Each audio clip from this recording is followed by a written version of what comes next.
You're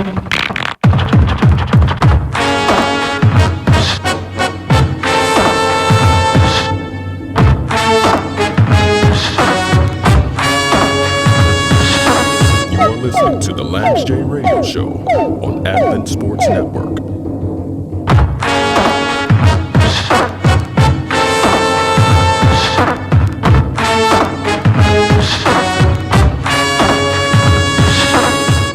Happy Friday. You're listening to the Lance J Radio Show on Advent Sports Network.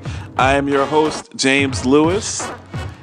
Always a pleasure to have you with us. We will be covering NFL playoffs this weekend. We have NBA really starting to get into the swing of things as we approach the All-Star break.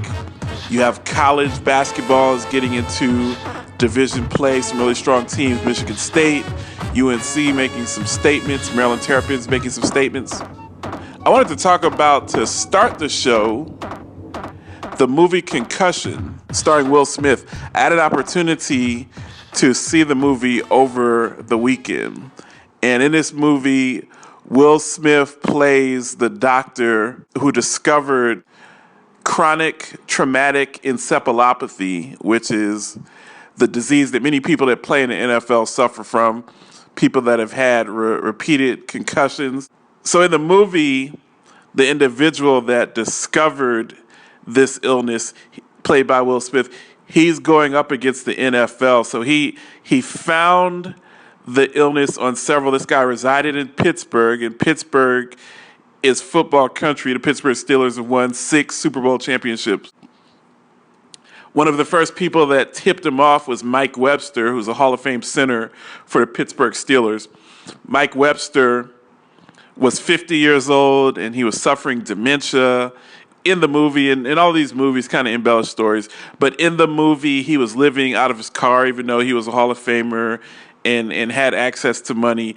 But he was in a complete state of dementia, like Alzheimer's, really in a bad way mentally. But he was only 49, 50 years old as his life was winding down. After he ultimately passed away, Will Smith's character does an autopsy and finds some things within his brain, as far as the brain tissue, that were different than what you would see on a normal individual. Several other people in the NFL during that era passed away, and Will Smith's character did the same autopsy on all of those people, kind of finding a thread and finding a level of parallelness or consistency in the injuries to the brain, and basically deduced that playing in the NFL caused these people to have brain injuries through multiple concussions. NFL is a very physical sport, as we all know. Multiple concussions, multiple injuries. It's a little different now. There's a concussion protocol. Back in the day, if you got your bell rung, you went to the sidelines, they give you some smelling salt. They would tell you to splash some water on it, and you go back in there. So in the movie, Will Smith is going up against the NFL. The NFL is trying to shut him out. And ultimately, as the movie progresses, they have to admit, when even people on the NFL's executive committee, former players, start to complain of the same symptoms and have dementia. Several of them, unfortunately, committed suicide. And some high-profile players in the NFL committed suicide, such as Junior Seau, who's a Hall of Fame linebacker for the San Diego Chargers. I think that this story is interesting. It was one of Will Smith's better performances. I wouldn't say that the movie was stellar. Will Smith did a good job of portraying the doctor from Nigeria who made all of these discoveries. But I do find it very interesting because the NFL had to pay out a lot of money in a class action lawsuit. And you have a lot of people saying that that's one of the threats to the NFL is what it does to the body and these concussions, and if they withheld information, et cetera, et cetera. Can we really continue to finance this sport? People are out there brutalizing each other. You have 250-pound men who also run a 4.5 40-yard dash, colliding into one another every Sunday, week in, week out. I kind of have a different take on it. I don't feel that you need a doctor to verify that it's not safe to run into extremely physically developed men that weigh 250 pounds or more at full speed for 10 years. I don't think that you need to have regression analysis and brain tissue analysis and have someone who's a lab expert. These people, in my opinion, they sign up for this. The NFL lifestyle, you're talking about a way to make an extreme amount of money. Those who are elite NFL players are setting their families up for decades and decades to come. A lot of people take risks in their career. A lot of people take risks with their body that aren't even professional athletes. I think men like football, particularly men my age, middle-aged men. We like football because it reminds us of stuff that A, we can't do, B, could never do, and C, even if we could do those things, we wouldn't want to do those things. Nobody wants to run full speed over the middle and get hit by Cam Chancellor, who's 6'3", 240 pounds of solid muscle running full speed. But to watch Deshaun Jackson do it and just get completely leveled, we enjoy that. We put that on Jacked Up on ESPN. NFL Films has made its heyday in showing people get lit up. That's just part of the culture. That's one of the things that makes the NFL great. And it's a gladiator mentality. We're watching people get their bell rung and they're really actually getting hurt and they're brutalizing their bodies. And anyone who brutalizes your body, whether it's just not eating right, whether it's doing drugs, whether it's doing steroids, whether it's, you see Tiger Woods is banged up from swinging a golf club all of these years with the torque on his back. People that put their bodies through extreme stress are going to reap the repercussions later on in life. And I think ultimately these are grown men. They've made the decision. They live that life. They have the houses. They have the cars. They have the beautiful women. They're able to put their kids through school. And those are just the choices that we make. Some of the choices are difficult. But me personally, if I could do steroids or take a couple hits to the noggin, and that would make me a better financial specialist within the healthcare realm, which is my trade, and I knew that that was going to take a few years off of my life. However, that would get me to CEO status, and that would get me to increase my income tenfold, multiply my current income by 10. I would definitely really consider that. And these people are men. They make the choices, and they're reaping the repercussions of those choices. You're listening to the Lance J Radio Show on Advent Sports Network. I will be back with my top 5 Dead or Alive segment, getting ready for the NFL playoffs this weekend. Thanks for listening. We'll be back after these messages.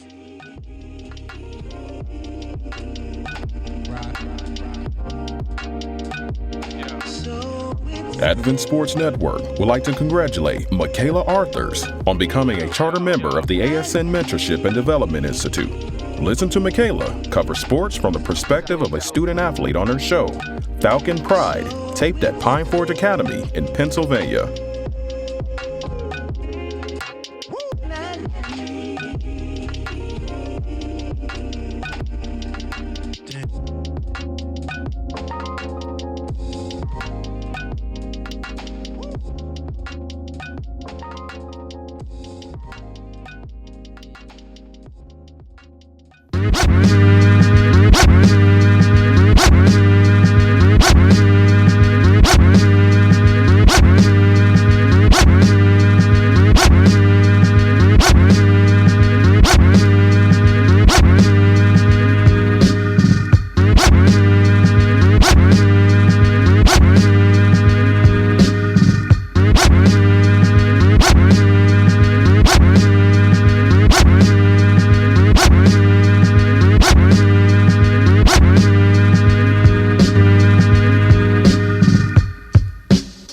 Listening to the Lance J Radio Show on Advent Sports Network.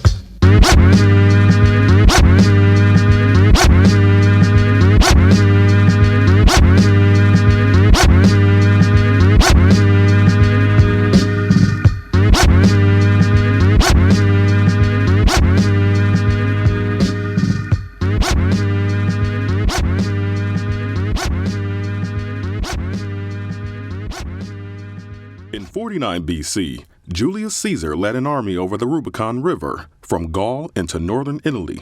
By doing so, he crossed the point of no return and declaration of war against the Roman Empire. Centuries later, you are listening to Jeremy Winston reach his point of no return only on Advent Sports The Rubicon. You're listening to the Lance J Radio Show Top 5 Dead or Alive segment.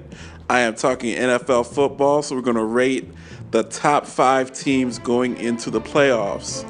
Number 5, Denver Broncos. Denver showed some grit. They actually are the number 1 overall seed in the AFC. They're going to need that bye. You had Peyton Manning come and replace Brock Osweiler on Sunday and lead the Broncos to a victory. I don't really believe that they can win a Super Bowl because people have seen that Peyton Manning is limited in what he can do. He's at the end of his career. However, Denver has an amazing defense, and they do have the ability to win close games and keep the score low. So Denver, with that defense, they're going to have some type of shot if Peyton Manning doesn't have to go out and win the game himself. Number 4, New England Patriots. Patriots are really going in the wrong direction. They're trending downward. They just have so many injuries with so many receivers out. Gronkowski is kind of been facing some injuries. Amendola's been out. Edelman's been out. They're really, really struggling right now. Losing to the Miami Dolphins. Miami is a bad team in complete disarray. They needed to win that game to secure the number 1 seed, and they went to Miami and basically got smacked around. That game wasn't even as close as the score would indicate, but you have Belichick, you have Brady. They always seem to have something come playoff time. Number 3, Arizona Cardinals. I thought that the Arizona Cardinals were the best team coming into last week.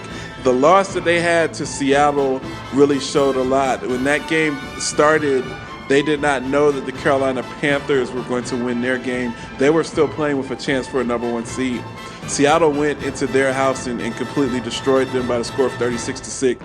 Arizona looks like they could have peaked. I generally don't waver on a pick. Bruce Arians is an excellent coach.